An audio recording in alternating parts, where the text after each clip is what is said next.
How do we stand in these days for the truth? Well, to stand for the truth, the first thing you do is live the truth. That's number one. You live the truth. Now, if the behavior is happening in your conference, surely there is a line that you can follow or a level of steps to go through to have it looked at or dealt with.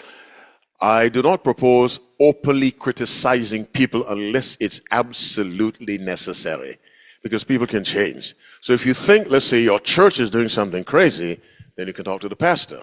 If you think the conference is doing something crazy, then you can talk to an executive secretary or through the pastor. So there are ways to go about addressing problems, but I do not recommend openly criticizing people unnecessarily.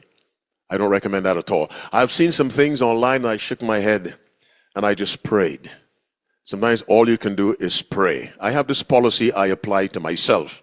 I don't criticize leaders for whom I do not pray. That's my policy. Are you following me? If I don't pray for you, I don't criticize you. I let someone else do it. We must pray for leaders, because the devil knows if you smite the shepherd, what happens? You scatter the sheep. So he works very, very hard on leaders.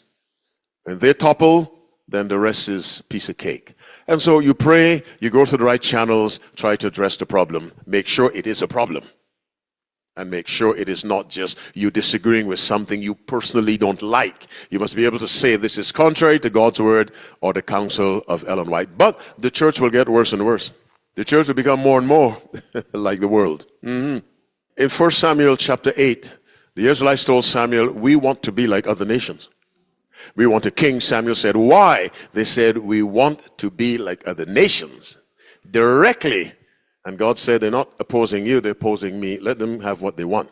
And the church will do that generally. I say generally, but there will always be a remnant that stands fast for God.